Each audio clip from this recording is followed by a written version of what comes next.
going back to the religious history, they were traditionally Catholic, and then Protestant in the northern part of the Netherlands. And, so they had very religious people over the years, but in the last generation or so, religion is just it's just not popular, you could say. I mean, it's more complicated than that, but people don't really go. The older people go, and a few of the more zealous types. But you have a lot of people who just are of the opinion that talking about religion or making a big deal about it is not what you do. It's just not socially acceptable, you could say. So that led to some of the ways you had to manipulate your missionary work to make it effective. You quickly learn that if you go to a door for a door contact and you ring on it and you start out saying, we're representatives of Jesus Christ, they don't want to talk to you. Not because there's not many of them who like Jesus Christ, but because they don't want people, forcing their religion on them. They've had the Jehovah's Witness is pretty prevalent in that country, and they've done a lot of missionary work, and a lot of people are against that type of door-to-door type of sharing of gospel. So you had to try to catch something that was interesting or a different angle. I've seen missionaries get really creative to varying degrees of successfulness, but you had to try to make it as effective as you could without using certain taboo words that would associate you with extremists, I guess you could say. As far as church size, you talked about that as well. There's 4 stakes in Belgium, and then in the Netherlands, and then one of the stakes is halfway in the Netherlands, halfway in Belgium. And it's been, over the last decade or so, the church hasn't done very well. It's gone down a little bit in numbers and activity, especially. Pretty much almost every single ward I served in, I'd say at least half of the ward list was inactive or had moved away. But lately, the last few years, it's been improving. The last little while, it has been improving. We've had a lot more missionaries that came in. When I arrived, there was around 80 some, and then now, well, I don't know the exact number now, but it was at least 160 or so. So, with the change of missionary age and everything, huge influx, a lot more cities were opened up for missionaries to serve in new apartments. So there's definitely, a surge of work and effort that's going into it. The Netherlands is a very open country as far as immigration goes. I'm not a pro on the laws or how it all works, but it's very attractive to people who want to move somewhere else, immigrants. And so there's a lot of Africans there, South Americans, people from the Middle East, tons, especially in the big cities. And so you'll find that those type of people who are from other countries tend to be, on average, a little more open to just a random contact. So a lot of times you will be bringing investigators to church or that are from other countries. And the Dutch people, the natives, are pretty used to that because it's just more difficult to approach a Dutch person with that technique. It's better if you already know them in some way, have a referral, have some sort of in with them. And as far as you mentioned temples, there's a temple in Zoetermeer. I was blanking on the name. Zoetermeer is just outside of Leiden, in the northwest part of the country. Excuse me, I think I'm getting the locations wrong, but it's in the northwest section. You might have to look that up. But it's they built a little while ago, and it services all of the Netherlands and then the north half of Belgium, because that's the Dutch-speaking area. They speak different dialects a little bit in Belgium. We call it Flemish or Vlaams, and even just within the Netherlands, there's different dialects, but pretty much you can understand everyone except for the occasional difficult accent that somebody has. The first missionaries came over in the 1800s. Don't know the exact date, and they were pretty successful. There was a lot that converted and moved over to Utah, went over to the States. After that, after they stopped moving, the church was built up again. But around in the 1900s, again, I'm not sure on the exact dates, but maybe around the 50s or so, there was a lot of immigrants again who came from the Netherlands and went to Utah and to surrounding, in the States, until the first presidency were like, well, we need to build up the church over there. And they actually wrote the church there and requested that they stay there and not move if they'd be willing. And that was hard for some. There was one member, she was an older lady, and she was one of the people who wanted to immigrate. And she actually shared an experience where she got that letter, or she was heard about that letter, and she decided to stay, even though it was the hard thing to do. Because, again, the church wasn't as popular there. It seemed like, they wanted to join the church over in the States. And because of her and people like her, the church was able to build up from where it was. But because of all of the members leaving, I think it's taken a while for it to really get big over there. There's definitely a lot of just fun experiences you have, different stories. I can't say that I was ever, running for my life or chased by some wild animal. It was pretty mellow in that regard. But as far as impactful things, spiritual things, some of the best experiences I had was certain appointments when the person that we met with was really willing to open up about their lives. And what I mean by that is I've had experiences where the person will just talk about themselves for a long time, but you can't really do much. But when they talk about themselves, and then you can really see where they're struggling, and then they want to know, like, what do I do, or how can I have help? It doesn't. A lot of those times, actually, the person wasn't even willing to go further with the lessons, or it never worked out to go further. But what made the difference to me, or what made it stand out, was the fact that I was able to get a glimpse into their life. I was able to understand what they were going through, and me and my companion, we were able to maybe offer some light, some ideas from the truth or from the experiences that we know, and we're able to share that with them. Sometimes it hurt, especially when they weren't necessarily willing to keep meeting with you, because you're like, I feel like we could help so much more, that we could get you out of your troubles.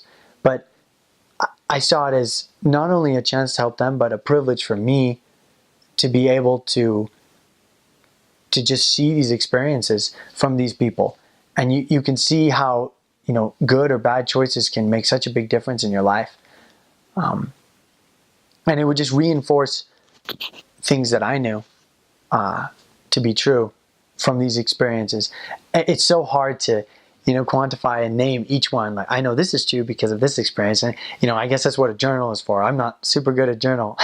And I have a few of those, but I did make a note of the things that I felt to be true because of the chances I had to see a certain principle at play in somebody's life. There was that's something about the Netherlands in specific. Learning another language, it was difficult at first to really feel connected because there's kind of that wall.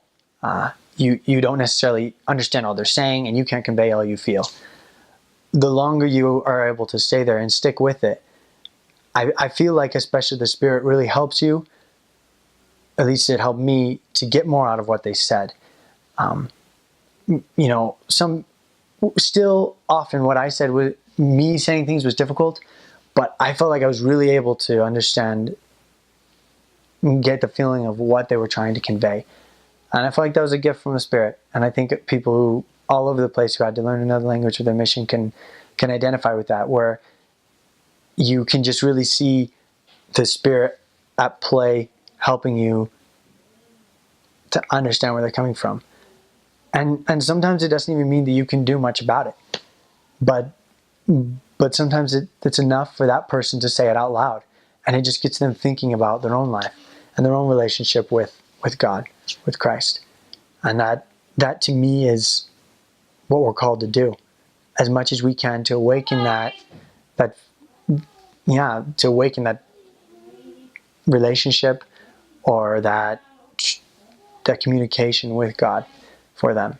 I guess I want to preface this by saying that the Netherlands is full of people who are looking for truth and don't know where to find it. I have never met more people who were genuinely good and genuinely wanted to find answers, but were blinded by the craftiness of men than in the Netherlands. It is a country full of people who are trying to be good and do good, and they want to be more good and do more good. But their history can be an obstacle to that. It's a huge obstacle to that, actually. Some things that it helps to be aware of. But don't let this be discouraging. The Netherlands has a very long history of being attacked and conquered by other countries and other nationalities, other cultures. And one of the predominant tools that these other cultures and conquering forces would use to control the Dutch and to keep the Dutch under is religion. Religion was used less as a means to connect to a higher power, and much more as an alternative form of government, particularly with Catholicism. Protestantism became popular and dominant in the Netherlands as a reaction against Catholicism and the control that they tried to hold over the Dutch people. But in a way, Protestantism has kind of become the same thing, but in the other direction. They've been conquered by the Germans. They've been conquered by the Spaniards. They've been conquered by. I'm pretty sure there's a period. Yeah, they were conquered. I can't remember if they were conquered twice by the French. I know at least once by Napoleon. So it's constantly been a cycle of religion as an oppressing factor, and a lot of them look at religion very unkindly as a result. They don't believe that religion is a way to connect to God. They believe that it's a system. And that can make things difficult. That can make things very difficult. Because you can ask a Dutch person, do you believe in God? And they'll say, yeah. And you can ask them, well, do you believe that God has a church on earth? And they'll say, no. And you'll say, well, why not? And they'll say, well, I believe you can worship God in your own way, but I think churches are just set up to keep people under. And that can be very difficult to deal with. There's not some kind of snappy comeback that'll make the Dutch person be like, whoa, you're right. There is a true church. And so it's good to be aware that they're good people with a lot of history behind them that makes their reaction different from what we would expect.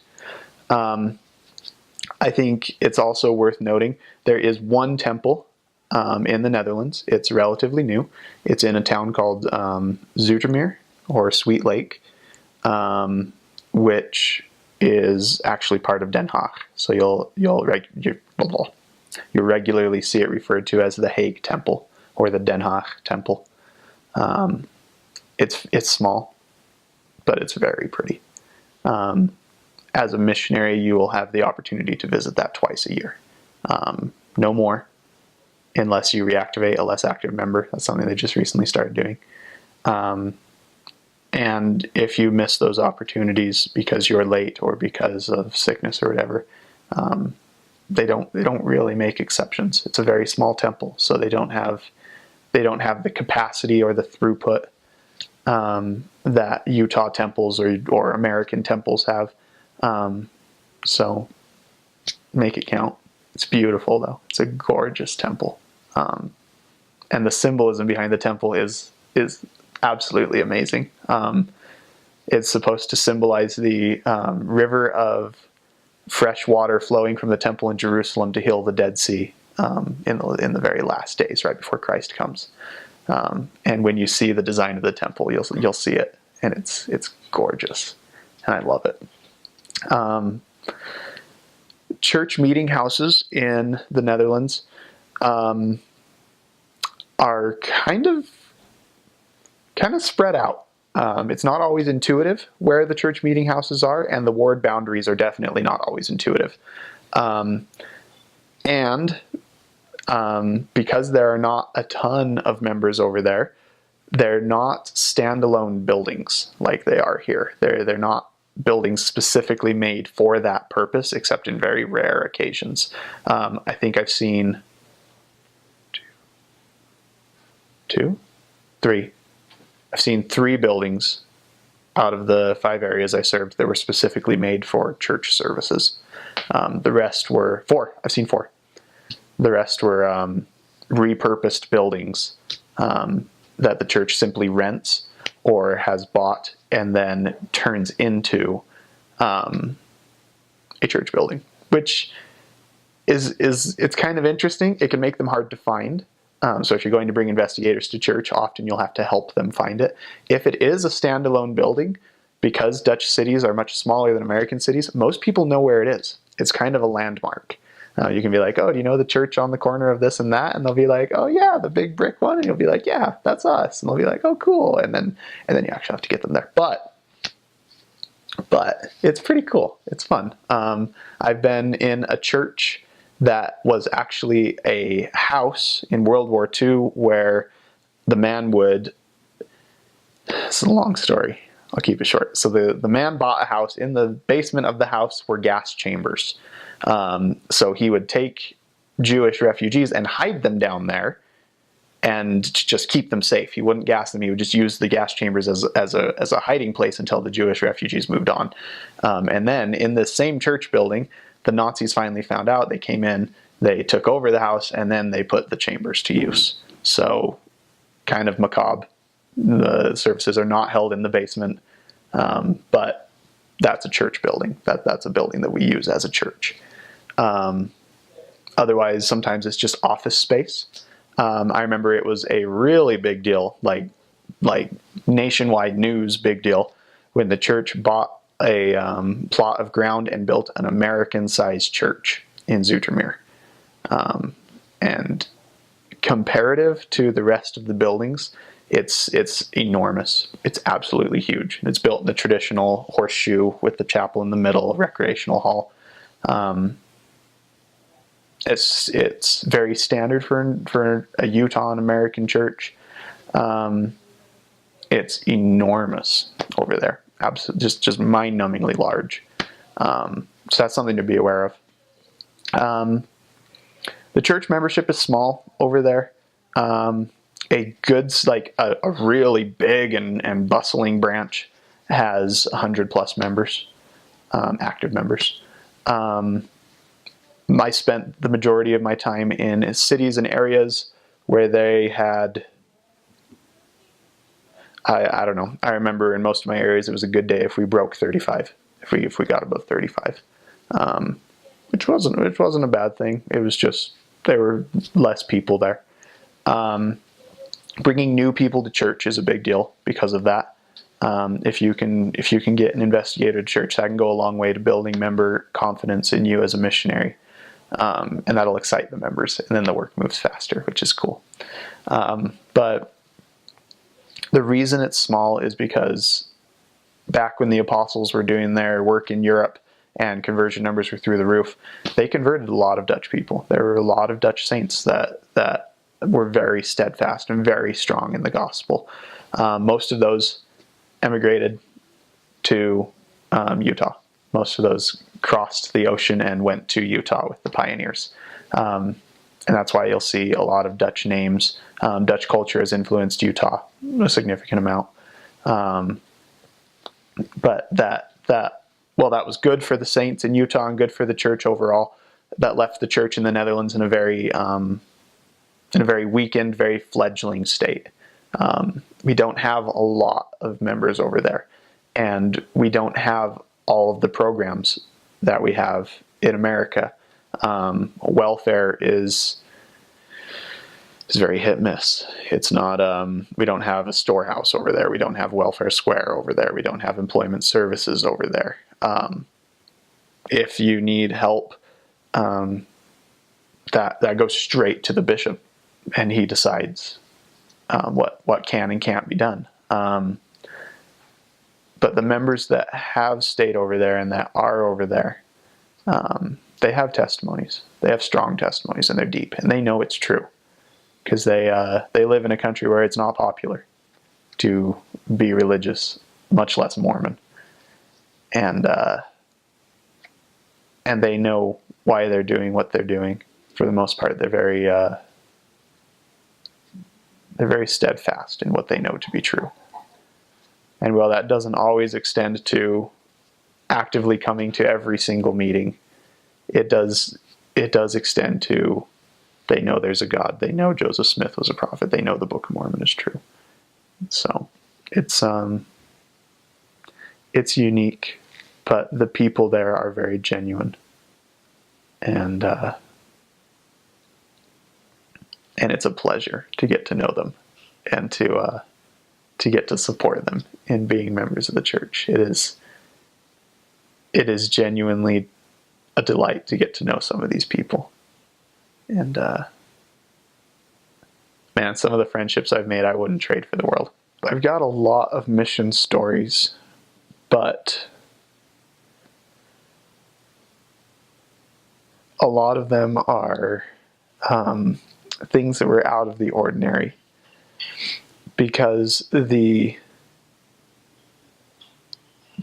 stories where things went right and where things were good are so personal and so, I don't know, it was sustaining.